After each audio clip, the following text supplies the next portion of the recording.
Hello YouTube, this is Pastor Green. We're doing another Bible study. Today we're doing a Bible study on Genesis chapter 8. Remember, if you have questions, you can email me at godsohman@gmail.com.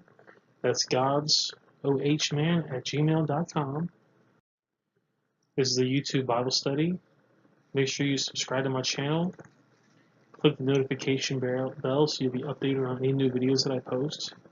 Like and comment. It only takes a second to like my video. You can just go ahead and like it real quick. And by commenting, it actually helps the algorithm so that way my video gets seen more. Genesis chapter 8, verse 1. And God remembered Noah and every living thing and all the cattle that was with him on the ark. And God made winds to pass over the earth, and the earth assuaged, and the waters assuaged. The fountains also of the deep and the windows of heaven were stopped, and the rain from heaven was restrained, and the waters returned off the earth continuously. And after the end of the 150 days, the waters were abated, and the ark rested on the 7th month, on the 17th day of the month, upon the mountains of Ararat. Notice this says mountains and not just mountain. And the waters decreased continually until the 10th month. In the 10th month, on the first day of the month, were the tops of the mountains seen. This is telling you that it couldn't be a local flood because the tops of the mountains were covered. And we know that if the mountains were covered, the water would just run off, and it would never actually be covered. They said it was actually 15 cubits above the highest mountain, so that just proves it is a global flood. Chapter 8, verse 6. And it came to pass at the end of the 40 days that Noah opened the windows of the ark which he had made.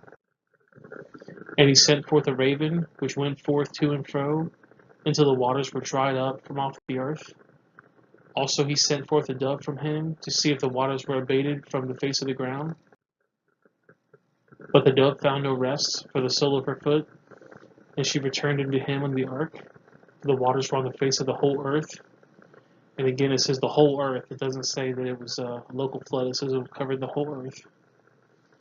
And then he put forth his hand and took her, and pulled her in unto him into the ark. And he stayed yet another 7 days. And again he sent forth a dove out of the ark. And the dove came in with him in the evening, and lo, in her mouth was an olive leaf plucked off. And Noah knew that the waters were abated from off the earth. And he stayed yet another 7 days, and sent forth the dove, which returned not again unto him any more. And it came to pass in the 601st year of the first month, the first day of the month, the waters were dried up from the earth, and Noah removed the covering from the ark, and looked, and behold, the face of the ground was dry. And on the second month of the 7th and 12th day of the month was the earth dried. This is the timeline of Noah and the flood.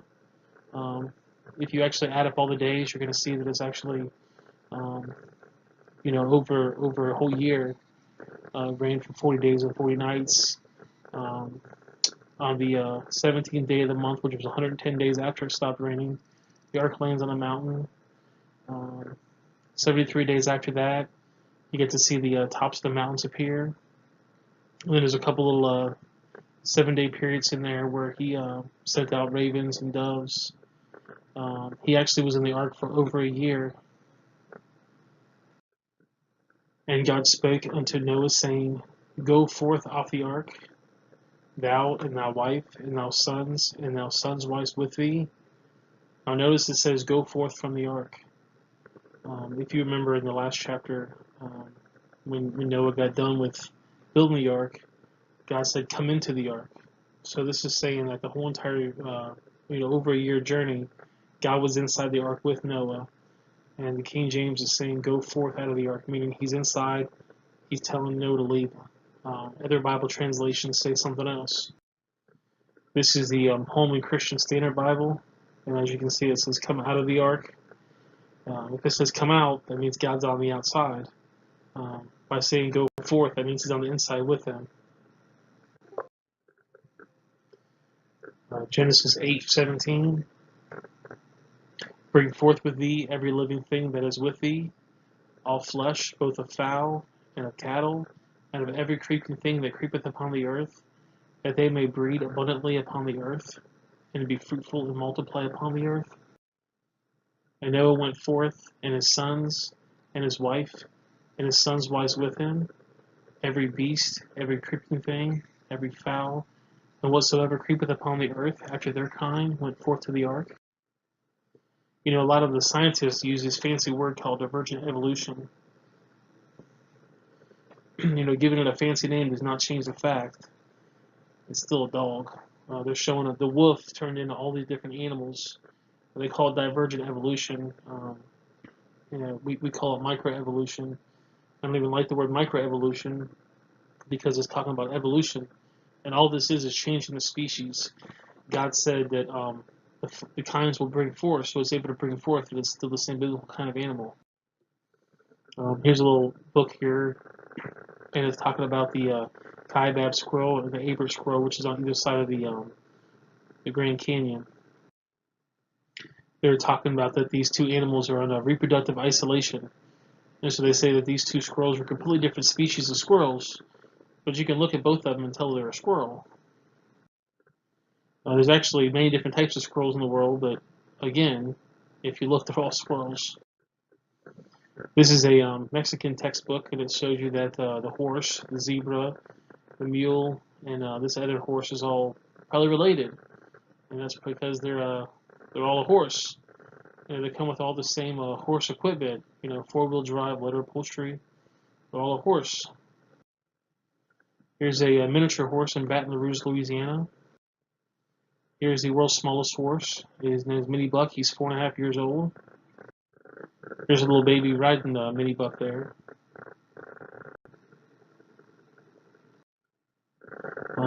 This lady right here actually takes different types of horses, different kinds, and she breeds them. She gets a Zorse, a Zonky, a Zioni, a Zedonk, a Zebras, and a Sheba. It depends on what kind of animals they breed together to get do different kind of designs. This is an article talking about how there was a zebra born who didn't put his PJs on. He was stripeless. Nobody really knows if this is a Zonky or a Debra, but that's the kid of the zebra there. Here's a herd of zebroids and horses. Apparently, the horses and zebras they bred, and they have these zebroids. Over the last 100 years, they spent a lot of money breeding these horses to win the Kentucky Derby. And if you look, they've actually had some pretty nice times, even back in the 1912s, as you can see here. But they spent all this money, millions of dollars, breeding these horses. I don't know why they don't breed wings on them. I mean, they can fly around the track in 12 seconds. But the point is that there's different variations within the kind, but there is limits to it. It has to be in the gene code. He is a leopard. It's a lion and a leopard. They can have babies, so they're probably the same biblical kind of animal. Here's a tigon and a liger. They must be the same biblical kind of animal. Here's a biology textbook that talks about the Brahma bull and the cows, and they all have a common ancestor, and it's a cow. Here's a beefalo. He's a cross between a bison and a bull. It's obviously a bison and a bull are the same kind of animal because they can bring forth. Here's a jeep. It's mixing a sheep with a goat. Again, it's probably the same type of biblical animal.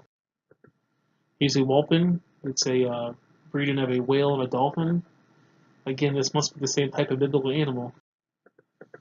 Here's a comma. It's a breeding of a llama and a camel.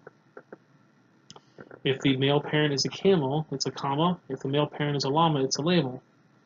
Again, it's the same biblical type of animal. This is a jaglin. It's a breeding between a jaguar and a female lion. Again, must be the same biblical kind of animal. Here's a picture of a bobcat lynx cross. It's obviously the same type of animal. There are many different cats in the world. Believe it or not, that is a cat. But there's all different kind of cats in the world. and they all have a common ancestor, and it's probably a cat.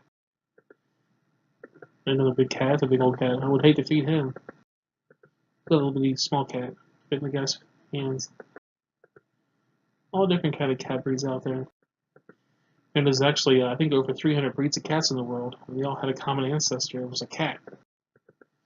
Here's a magazine that talks about how you can buy chicks. You can buy all kind of different animals that you want. Some cinnamon queens, some red rocks, some white rocks, some cherry eggers. And it's really funny on the next page. It mentions the jungle fowl. And it says jungle fowls are the original born from which all varieties of strains of domesticated chickens are derived. Kind of sounds like all the chicken in the world had a common ancestor, and it was a chicken. There are 8 different varieties of bears in the world, and it's very possible that they all had a common ancestor. This right here is a pizzly. It's a mix between a polar bear and a grizzly. Again, it must be a same biblical kind of animal. This is a textbook at Kent State University. And it's saying that, look at these fish right here. They have different types of fins and different types of faces.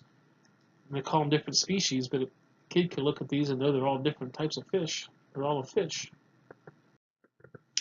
Here's a biology textbook that talks about the kale, the broccoli, the cabbage, the Brussels sprouts. They all had a common ancestor. I bet you it was a plant. It must be the same biblical kind of animal. Did the moose, elk, reindeer, and caribou come from a common ancestor? I don't know for sure, but it sure looks like them. It'd be good field of research for biology. They probably the same kind of animal. Here's some hickories. The guy bred hickories and pecans together and experimented with 50% hickory or 50% pecans or 25% hickory and 75% pecans. And he's a dentist that actually makes pecans. Here's a pecan nut. The Bixley pecans. There's different types of things, and I bet you they have a common ancestor, and it was a tree. We've got all kind of different experiments he's done with the pecans and the hickory tree. There's his phone number right there. He's a dentist in Cartwright, Evergreen, Alabama. It's a Dr. Cartwright from Evergreen, Alabama. He makes pecan trees. And, science textbooks, we're going to have these phylogenetic trees. This one's actually off of Wikipedia. And it shows you all these different animals, the bacteria, eukaryotes, and it says they all have a common ancestor. It says a phylogenetic tree is or evolutionary tree is a branching diagram of trees showing the inferred evolutionary relationships among various biological species or other entities. Their phylogeny is based on similarities and differences in their physical or genetic characteristics. And if you look at this, you can see you have the bacteria over here, and you have the eukaryotes, and the animals, and the fungus, and the plants all have a common ancestor. That's right, boys and girls, you are related to a plant. But when they draw lines on paper, all that is just drawing lines. Obviously, if you look at the top there, elephants probably had a common ancestor. It's very possible that the African elephant, the Indian elephant, and the mastodon all had a common ancestor. It was some type of an elephant. But when they draw lines on paper and mix them with some other animal, that's religion. That's not science. This down here is religion. There's big bats and there's little bats. There's actually over 1,000 species of bats, and bats are actually one quarter of all the mammals in the world. And I bet you they had a common ancestor. Here's a bunch of leopards. There's all different kind of leopards in the world, and I bet you they had a common ancestor. It's a leopard. There's another pretty cats here. But they had the same type of ancestor. It's a cat. You have all these different animals here that are related. If they've actually they've actually bred these cats, and you can see the what they bred them with, and they get the same. They must be the same biblical kind of animal. They tell you in the book, if the father's a lion and the mother's a tiger, you get a liger. And if the father's a tiger and the mother's a lion, you get a tigon. And just different things they've done to breed to get the animals together. There's actually 60 different types of oak trees in the United States, and they fall into two different groups. They have the white oaks and the red oaks, and I bet you they had a common ancestor. It was an oak. And then you'll see in these textbooks, you'll see these phylogenetic trees, and they'll say, yes, boys and girls, if you look at all these different animals, we have a common ancestor. You see, everything above that line, that's science. Everything inside that line, that circle, is pure religion. I mean, they have to believe this stuff happened. They have to imagine it, and it's just not science. In Genesis 8:20, and Noah built an ark, and Noah builded an ark unto the Lord, and took of every clean beast and of every clean fowl, and offered a burnt offering unto the altar. And the Lord smelled a sweet savor, and the Lord said unto his heart, I will not again curse the ground any more for man's sake, for the imagination of man's heart is evil from his youth, neither will I again smite any more living thing as I have done. While the earth remaineth, seedtime and harvest, and cold and heat, and summer and winter, and day and night shall not cease. This is the end of the Bible study. I appreciate you guys following along with me. If you guys have any questions, you can always send me an email at godsohnan@gmail.com, or you can leave a comment on the page, and make sure you guys like it and subscribe as well. Thank you very much, everybody, and have a great day.